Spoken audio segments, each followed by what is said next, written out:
Every journey begins with a single step. For many, the first step is the greatest challenge. Yet for all, the obstacles, the doubt, and conviction teach us about ourselves. It's these moments in life, a test of our abilities, our mind, when we don't know, but we still proceed, driven by the unspoken, but ignited by the obsession that yields some of life's greatest lessons and rewards. Join me as we explore incredible stories of leaders forging industries, enterprises, and ultimately, themselves. I'm your host, Adam Giery, and welcome to Capital Class. Let's begin. Welcome to today's show. Today's educational environment reflects a clearer rainbow of students' needs, abilities, and learning objectives.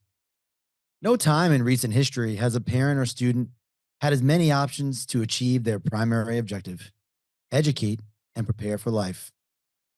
Yet this clarity has brought greater focus to those learners with unique abilities, learners that would benefit from extra help, extra time, or more serious interventions. Historically, the special education sector of a school system was limited in size and focus, with varying degrees of success and, more candidly, empowerment. However, through greater awareness, diagnosis, and emphasis, this sector of the American K-12 education system is in a moment of evolution. The U.S. Department of Education estimates 14% of public school students received special accommodations in the school year 21-22. This compares to 8% in the year 2000. The growth brings unique challenges to staff, educate, and deliver high-quality education in this environment. While the headwinds are real, as is the promise of a sector to impact the outcomes of students' lives, especially this host. On today's episode of Capital Class, we are joined by Jeff Cohen, CEO of FullBloom, a leading provider of special education, instructional intervention, behavioral health, and professional development solutions. Jeff, welcome to Capital Class. Thank you. Thanks for having me. Good to be with you, Adam. Jeff, let's start here. Special education, or students with unique abilities, has skyrocketed up the priority list in K-12. Most everybody knows somebody, directly or indirectly, using some sort of accommodations. In your view, what has really brought about the focus and at the same time maybe the increase in student population?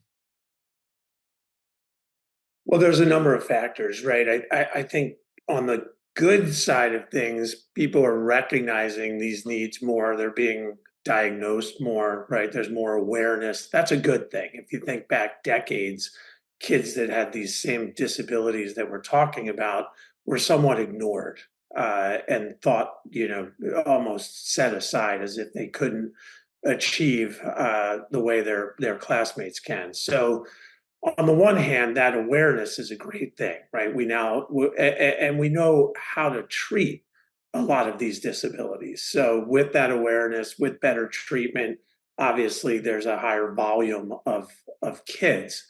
Then the question is, now how do you address those needs, right? And you talked about going from 8% to 14%. Remember, if you think just autism alone, right, the incidence of autism today, based on CDC statistics, is something on the order of 1 in every 36 kids. And again, if you go back 10, 20 years, that number was much lower. So we're becoming more aware. We understand the treatments that kids need. But that is naturally putting a significant burden and challenge on the school systems that weren't designed originally to address these needs. And I think that's the rub. And quite frankly, that's where we come in. That's where partners come in, not just FullBloom, but other partners that can work with school systems to address these needs. I think you bring an interesting point, and in some way it's almost labor related, which was when I was in the system, right? Which served me well, and I'm very fortunate. There were just students that didn't make it. Yeah. right? And that was an outcome. That wasn't like an outlier. Like some did and some didn't. And the ones that didn't had different career trajectories, but they had career trajectories. Now it feels as if that window of I didn't even finish high school is a very serious situation for the outcomes and the likelihood of your life.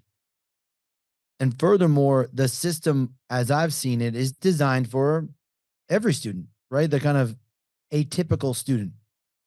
And as you go into the outliers or the people who need a special accommodations, and I was one of them, the system's not really built to be that modular. Yeah. Yeah. So you're exactly right. I'm smiling because we talk about this all the time. We talk about inside of FullBloom and with our stakeholders, we talk about the big middle. And what I call the big middle is about the 70% of kids, right, that this system is designed for. And that's the kids that are either average performers, a little above or a little below, right? You basically have a factory system of education. And if your student, your child fits the profile of around average, give or take a little up or down, the system's typically going to be okay. Now you start to go to the ends of the curve, right? And you just talked about the outliers. If you go to what we call the right end, right, those are the kids who are gifted and talented, right? The kids that are just are able to exceed. And quite frankly, our system's not built for those kids. It doesn't challenge, it doesn't stimulate those kids. We need to look for other outlets for them. Then you look on the left side. The left side, about a quarter of our kids, that's where we focus all of our energy. These are kids who find themselves growing up in severe poverty, right, with trauma in their background, with diagnosed disabilities. All of these issues, right, are addressable with the right treatment, but the system itself is not really designed to focus on those kids. They are, you use the word outliers, others, right? There's all kinds of other words for them. And I think that's why we get excited about the business that we're in, because we're a force multiplier for the system, right? We're an extension of the school system that can focus precisely on some of these kids that a factory, conveyor belt system doesn't work for. And more, I've seen this over 25 years. There used to be a bit of tension between the system and a private provider. And over the years, that tension has really come down because I think the system sees us as wanting the same outcomes that they do. And, it makes sense to outsource for specific needs, right? And this is just one of those incredible needs, as you mentioned earlier, and it's growing by the day. I think one of the major misunderstandings of the sector is when someone thinks of special needs, I think they think of maybe within the left side of the curve, there is a 1 or 2%. I'm making this number up, and maybe there probably is a scientific number there that are profoundly in need. Yeah. Yeah. Right. But there is, right. And that's a special population that needs an entirely different set of supports, many of whom are both educational and healthcare related. Yes. I think kind of unwrapping this a little further, there is a large population. And by the way, many of whom I meet are executives today that needed something additional so that they could spin the Rubik's Cube to get all the colors the right way. Right. And so that whatever that box meant that they had to get through. Can you kind of unwrap this for us as the listeners? Like what makes up that population? Because it's not, I think, what that 1 or 2%ers that we maybe default to. Well, so the 1 or the 2%, interestingly, those are our kids, right? Because those are the kids that get referred out to other schools. And as I said, we today operate over 100 special ed schools, but they're all built in partnership with their neighborhood schools, meaning we don't go out and market for kids to come to our schools. We talk to the neighboring school districts, and they send us those kids, those 1 to 2 to 3% of kids that have those severe needs. I think to dial us back a minute, you just touched on something I think is really important, which is the term special ed is so Mm. broad, right? We talk Yes. about 14%, you talk about 7 million kids.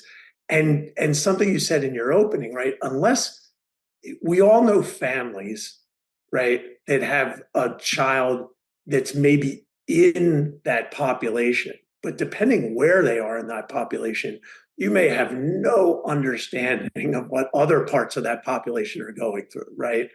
And so the children that come to our schools typically have severe behavioral needs, right? And they just they don't have the support that they need is not typically in many of our public schools, right? And we find that we talk about behavioral health, right, and academic supports, and what we find ourselves at the intersection. You raised this as well, we find ourselves at the intersection of education and healthcare, right? And I always point, so if you think about how do you determine whether something's education or healthcare, it doesn't seem logical the way our system is built. So for example, if your child needs extra speech support, right, in our public school system, that is addressed as an educational challenge. Even though I think if you went out on the street and talked to people and said, all right, my child has a speech challenge, I have to get that fixed. Who do I see? I go see kind of IT. a healthcare Yeah. professional. I'm going to go Yeah. see a Yeah. speech language pathologist, physical therapy, occupational therapy. These aren't typically thought of as academic issues or academic challenges, right? They're thought as healthcare, but they're written in kind of historically to the education system. And now what's happening, which is fascinating, we've started to recognize the mental health needs, the emotional needs of our kids, right? Those disabilities that may not be visible immediately, right? So think about something like autism. So now a child that shows up at a school and we say, well, this child needs extra support with speech. Great. We'll write that into his IEP or her IEP, and we'll get her a speech pathologist to work, maybe once or twice a week. Oh, that child also has autism, diagnosed autism. What are we going to do about that? Well, we don't do ABA therapy in our schools because that's healthcare. That's not education. So it doesn't make sense, right? We're not meeting the child where the child needs to be met because of this false dichotomy or this separation between what is education and what is healthcare.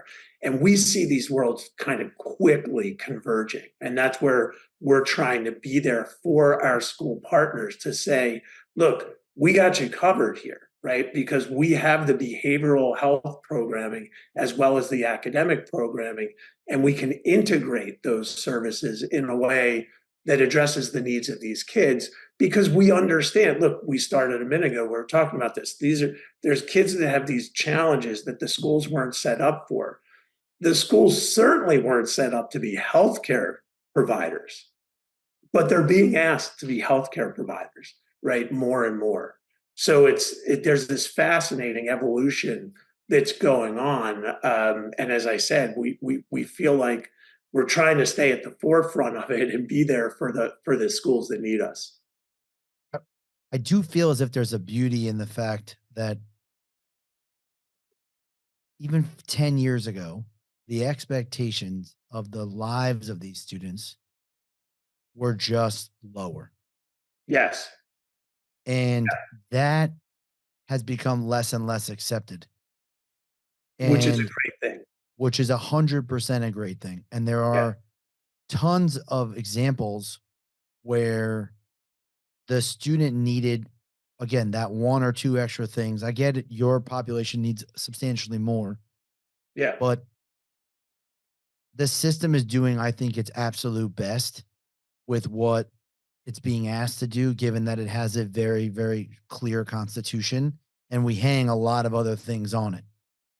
And Yeah, partners external to the system are often better equipped to really help with those 1 or 2 percenters that's or right. beyond, right? Your general contractor doesn't Absolutely. come in and do it all, right? You No, bring that's in subs. absolutely right. It's a specialty, right? Yes, But you just said something I think is really really important to emphasize, and it's something that one of a board member of ours, who's a friend now, said to me many years ago. He was the assistant secretary overseeing special education in the Obama administration, and he said to me that 95% of all kids with IEPs, that meaning they're in special ed, do not do not have a cognitive impairment. And the point he was making is those kids, 95% of the kids in special ed are perfectly capable of learning and thriving academically, intellectually. They just need the right programming. And as you can imagine, and these are the communities and families we work with, right? In a lot of rural as well as inner city communities, right? You've got kids that are maybe misbehaving in school. That's misunderstood by the teacher absolutely. They're because the frustrated. teacher, right? The teacher is not trained in their pre-service training. They're not trained how to understand, what is going on in front of them. So they have a discipline problem that they interpret simply as acting out or discipline, as opposed to a root cause that's triggering that behavior. And immediately the reaction is, let's get that kid out of this classroom. He or she doesn't belong here. And they get labeled, right? Because of the discipline issue, because of the behavioral issue, they get labeled, to your point, historically labeled as, well, they can't learn. They don't need to be kind of pulling the classroom down. And we just know that's not true. That if, in fact, the right support is there for those kids, not only can they learn to govern, manage their behavior and emotions, but they're perfectly capable of learning with their peers. And the more we can keep them with their peers, the better all they and their peers are for it. I think there's an awareness of all this now, but as you can imagine, it requires a lot of change, right? Change in all kinds of ways, change in how we train our teachers, right? Then we have to find people that want to be special ed teachers, right? And it just goes, on and on and on with some of these challenges, which takes us all the way back to this point of, we do believe that there's an opportunity with specialization, right, to partner with the system. That's what we bring, right? We bring the staffing, we bring the programming, we bring the experience, and we say, we'll do this for you, right? And I mentioned earlier, we run 100 schools. We also run lots and lots of programs in schools. So we say to schools, look, you don't have to refer kids out to us. We'll come in and set up a classroom in your building, and you can send those kids down the hall to us. Now that has, incredible benefits to it, right? And for the parents, it allows them to keep their kids in their home school. For the kids, they have exposure to the general ed population and opportunities, right, to integrate, even if it's just things like recess and lunch, or assemblies or so forth. That's better than them kind of leaving the campus. So I think we're making progress here, but it's a big challenge. What does the data say about students that get interventions early, that have some of that holistic view on their outcomes for both graduation and then beyond? Well, it's overwhelming. Early intervention, the research is overwhelming to support early intervention and getting kids the services they need early, leads to just incredible outcomes, as you would imagine, right? And now today, think about some of the new challenges we're facing: absenteeism like never before, right? So you talk about, I mean, it's one of the most obvious, almost silly to say, but we talk about as a performance indicator for the company. What's the first thing we look at? Attendance. Are the kids actually there? Right? Because if they're there, then you can draw a straight line between attendance and performance, and to your point, graduation.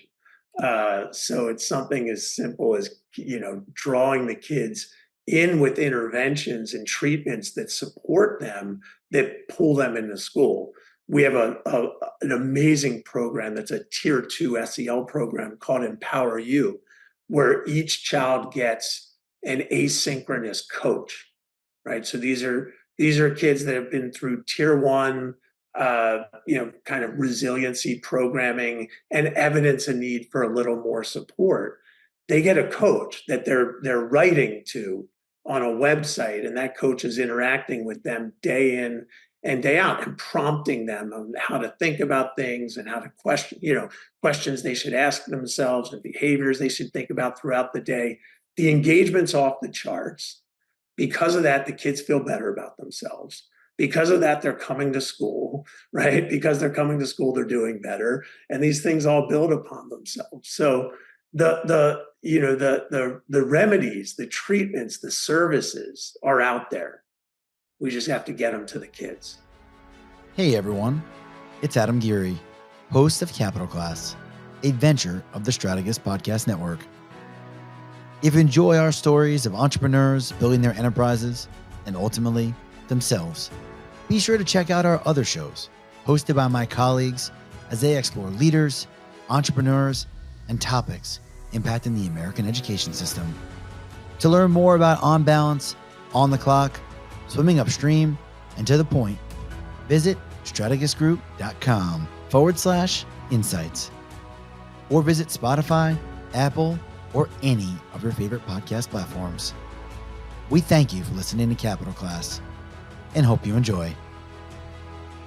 The origins of a story that lead to the success of an enterprise are often at the feet of a founder or a leader. I find something very unique in your story.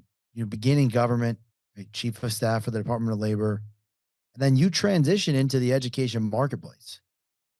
And I'm interested in, take us back to the beginning. Like, why FullBloom? How'd you get here? It's such an interesting part of the market, some of the most challenging part of the markets. And because you're dealing with a set of population that the mom and the dad and the community are invested in, right? They do care a lot about. I'm sure when you first began, there were people that were like, we're not handing you our kids. We're not turning this over to you. Right. So take us back to the early days if you can. Yeah, I mean, look, it's relatively simple. I've always had the government kind of public policy political bug. And when I got into the government, I happened to be fortunate. I was working over at the Department of Labor, which was there were a number of programs there that were in partnership with the Department of Education, which got me interested in the whole education system and training in general. And as I learned more, it just became apparent to me that there are fundamental flaws in our public education system. And I think when I say that, I don't mean that to be critical of anybody, right? It's just, the system is a monolith, and it looks a lot the way it looked when it was first developed, however many 150 years ago. And this notion that private enterprise could play a part in helping the system be better. I know that back then, this was in the 90s, that was anathema to the system, obviously, and quite controversial. Nevertheless, I was just convinced, right, that there's a partnership in there, that public-private partnerships could work around education to drive better value and better outcomes. And I was really fortunate that I started my career after government at Sylvan Learning, right? And so some of the smartest, most innovative folks thinking about these things and how to drive better outcomes for kids, whether it's in a school setting or an after school setting. And we invested in a lot of other businesses and built a number of businesses that I was really fortunate to be exposed to and then have the opportunity to run, where I almost had a laboratory, right? At the point I'm running the company, it's a laboratory to go and try to make real those original thoughts I had around what private enterprise really could do if we built truly effective public-private partnerships.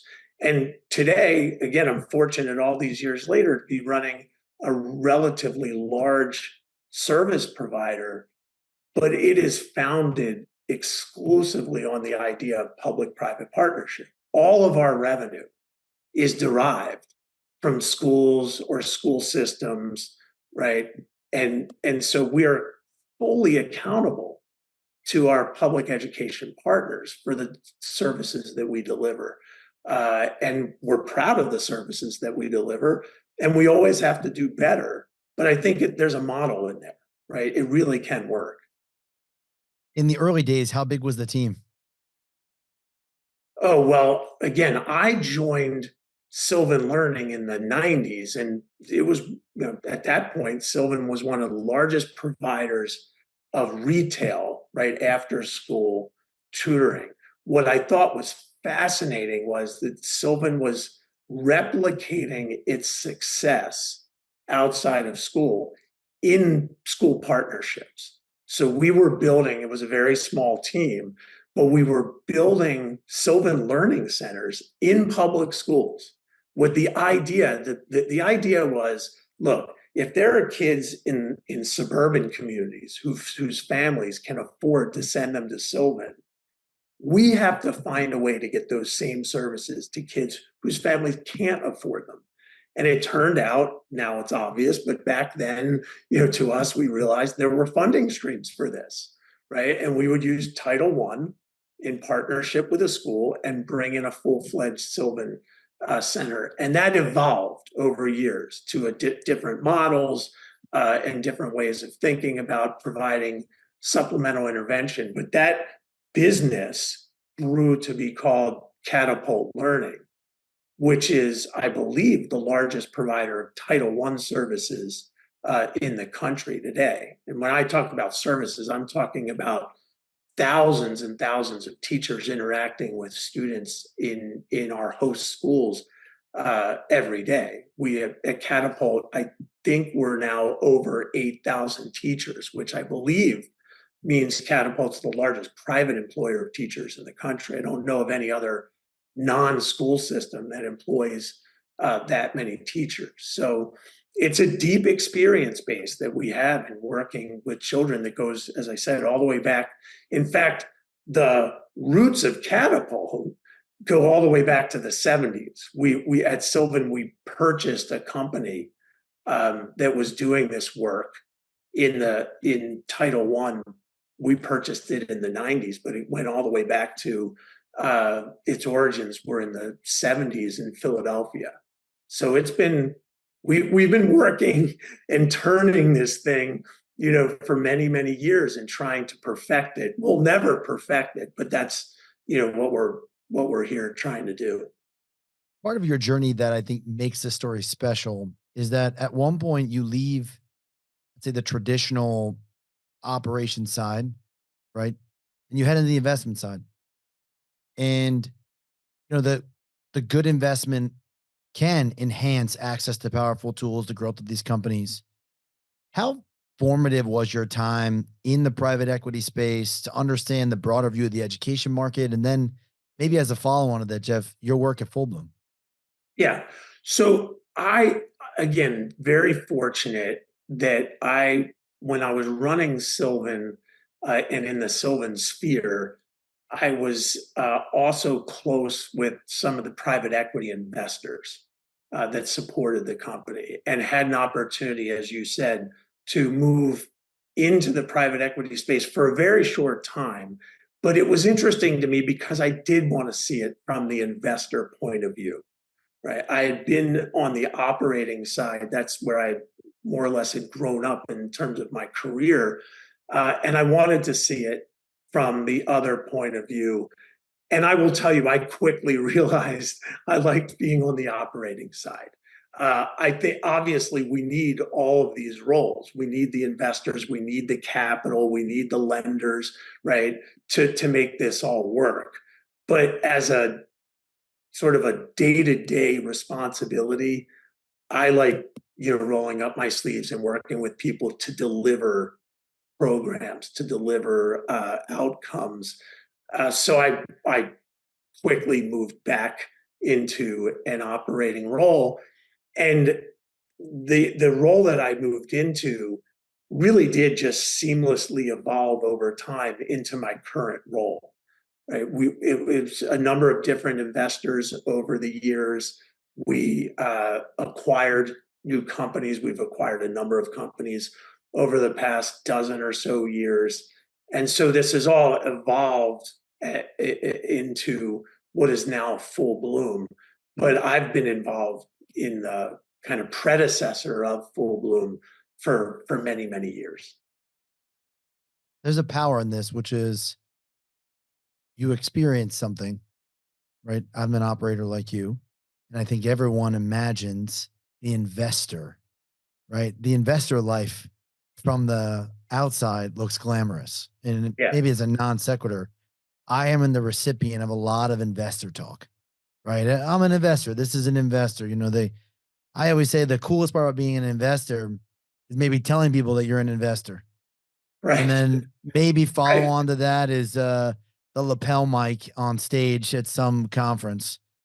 Then comes the actual work where you have no hands on the wheel or limited. It's akin in my mind to you tell everyone you're having a baby, everyone's so excited for you. And then the baby shows up, right? And there's a lot of work to be done. There's a lot of work to be done. That's right. Again, I think the investor work didn't suit me, but I am very fortunate to have developed great relationships with, especially in the education investing world over the years. And you probably know this better than me, that in our little slice of the world, the education industry, I think the investment community is fantastic. There are people that are so mission driven and really thinking about outcomes. And obviously, they have to marry that with thinking about investment returns because that's the business that they're in. But I have just because we've sold the company several times and we've been owned by multiple different private equity firms over the years, I've been exposed to so many great folks in the investment community who clearly are committed to the education vision and mission of the company, which makes it a lot easier to be an operator when those are your investor partners. Certainly, probably the most underlooked piece of finding an investor, in my view, is that if you say them as investors, it feels somewhat as a third party. You said them as marriages, Right, people would take them a lot more seriously. And I right. advise anyone in the space of finding an investor that you should ask yourself, do you want to be married to this group? Do they That's right. understand your industry? I understand that they have a check, maybe a sizable check. Will they advance the business and brand objectives? And are they in for the hard times? Everything's That's great the when it's question. champagne. Yeah, It's that's the will they question. stick with you? That's right. I have an opportunity to do a lot of reference calls, as I mentioned, because I worked for a lot of private equity firms over the years. I do reference calls for them when they're seeking, new investment from new LPs, and you just hit the nail on the head. I always, because these folks always ask me, well, what do these folks like to work for? And I said, you have to ask the question as, did anything go wrong? And if it went wrong, really wrong, and if it went wrong, then what were they like to work with and for? Because that's where you really see. right? To your point, when I'm running a company and we're hitting all our numbers and the outcomes are great and everybody's thinking about, how big everything's going to be, well, that's easy, right? Yeah. It's when something, I mean, look, we're going through it right now. The whole industry is going through it right now with the ESSER cliff, right? And of course, there's all different perspectives on this and how much money school districts really have and which ones behaved right and didn't and so forth, and how businesses prepared for it. Nevertheless, there is a lot of disruption around this idea that dollars are tight again after a couple of years of just being awash in funding. And so there are a number of companies that obviously have hit some significant headwinds. And that's when you see, who your real partners are, because that's when you're making the tough decisions, the decisions for today, but also the decisions that are going to set you up for, 3 years from now. And, once again, we've, because of the diverse portfolio under FullBloom, this hasn't affected us as much, but we feel it, right? Our clients, as I said earlier, are all school districts. So we feel that disruption and challenge as well. Yeah, people see you now, right? The success of the business, the success of your career. What they don't see is the hard times, the doubts, the concerns that Yeah. every entrepreneur faces. When you take inventory of progress made and beyond revenue, what do you see? Well, the thing that comes when you ask that question, the first thing that comes to mind is I think back to, I guess it's been about a month ago now. We at FullBloom every end of July, that's the end of our fiscal year, we do a leadership meeting. It's all the vice presidents across FullBloom, across the country, get together for a few days, and just connect and get ready for the year ahead. And it's typically about 80 people in a room. And I will tell you that this time around, I know at the end of these 3 days, I think I said the same thing to our team this time as I said a year ago. And that is when I sat there for 2.5 days and watched the team perform in terms of articulate what their plans were and how they're partnering with people across the company and what their vision is for their various departments. The talent is overwhelming to me. I'm just blown away by how many smart, dedicated, mission-driven people are in our company. And I know that's true in so many other education companies too. But for me, that's the success. That they're right. It's not about me. It's about I can see over the years how our team just keeps getting better and better and better. And as you can imagine, right, if you're sitting there surrounded by all these phenomenal people, it just fills you with a sense of, one, satisfaction and joy and optimism. And that's what I hope I did a good job. I tried to share with the team at that moment and say, we're going to be successful because I've been doing this a long time. And when I can sit in a room and look at that many really impressive people, uh, there will be successful. We just, there can't be any other outcome. I love it. One of my favorite lines is, the business is the people, right? And I Yeah. think that gets lost a lot of times. So it's Well, empowering. it's very empowering, and it's extraordinarily true in our circumstance. And we talk about this at FullBloom all the time. We're a services business. We don't shrink wrap anything. We don't send product anywhere, right? We don't license software. We send people to schools to interact with children, or trainers and coaches to interact with teachers in the case of professional development. But so it is truly, to your point, all about people. That's it. We are just a big group of people trying to work together to do really good work on behalf of children and teachers. So that's what being in the service business is all about. It's people. Jeff, as a fellow operator and I'm sure a striver, how do you recharge?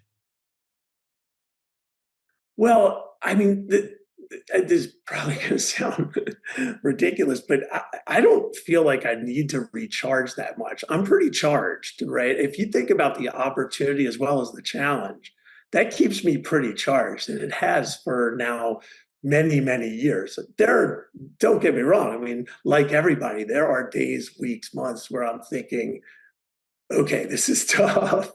But for the most part, we look out. I mean, we can't run fast enough, right? This is one of the challenges we have is, and it's a good challenge to have, if you think about the macro drivers for our business, the two biggest macro drivers, right? One is demand. You mentioned it at the outset of our conversation, right? The just explosion in need for children with disabilities. So the demand is unlimited. That's unfortunate, but it's true. And then there's a question of support in terms of funding. And while our politicians can all argue about funding and so forth, we know and we have a fair level of confidence that funding support for low-income families as well as families with kids with disabilities is not going anywhere. So that places a huge burden, challenge, opportunity, whatever you want to call it, on us, because we know the demand is there and the funding is there to support the services. That just means we have to be really good at how we prioritize, how we execute, the decisions we make, the things we don't do, right? So if you think about it, that's very energizing. Because our destiny is in our own control as a company. I say this to our team all the time.